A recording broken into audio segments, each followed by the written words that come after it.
పడిపోవడంతో రైతుల్ని ఆదుకోవడానికి చంద్రబాబు కేంద్రాన్ని రంగంలోకి దించారు. మార్కెట్ ఇంటర్వెన్షన్ స్కీమ్ కింద కేంద్రం కనీస ధరను క్వింటా మిర్చికి 11,781 రూపాయలుగా నిర్ణయించింది. ఈ మేరకు కేంద్ర ప్రభుత్వం ఉత్తర్వులు జారీ చేసింది. ధరలు భారీగా పడిపోవడంతో రైతులు నష్టాన్ని కమ్ముకుంటున్నారు. ఇక నుంచి సాగు ఖర్చు, అమ్మకపు వ్యయం మధ్య వ్యత్యాన్ని కేంద్రం చెల్లిస్తుంది. వ్యవసాయ ఉత్పత్తుల ధరలు బాగా పడిపోయినప్పుడు రాష్ట్రాలు సాయం కోరితే మద్దతు ధర పథకాల పరిధిలోకి రాని వ్యవసాయ ఉత్పత్తులను కేంద్రం సేకరిస్తుంది. తద్వారా కేంద్ర ప్రభుత్వం ఆ నష్టాలను భరిస్తుంది. దీనికి మార్కెట్ ఇంటర్వెన్షన్ స్కీమ్ అని పేరు పెట్టారు. కేంద్రం గిట్టుబాటు ధర ప్రకటించే వాణిజ్య పంటల జాబితాలో మిర్చి చేర్చకపోవడం వల్ల మిర్చికి ఈ పథకాన్ని అమలు చేస్తున్నారు.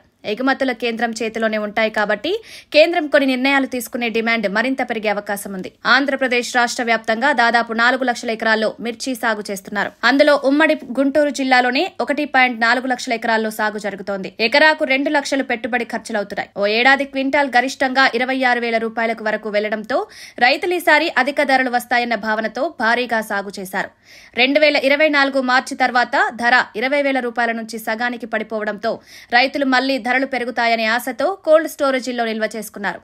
అప్పటి నుంచి ధరలు ఆశించిన స్థాయిలో పెరగకపోవడంతో 30 లక్షల బస్తాలకు పైగా స్టోరేజీల్లోనే మిగిలిపోయింది.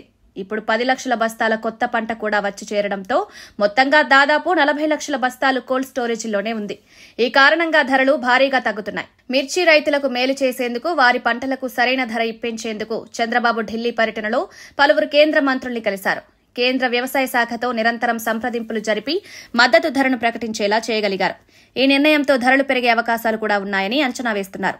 ఎగుమతులపై కేంద్రం విధించిన కొన్ని ఆంక్షలను తొలగిస్తే డిమాండ్ పెరుగుతుందని భావిస్తున్నారు.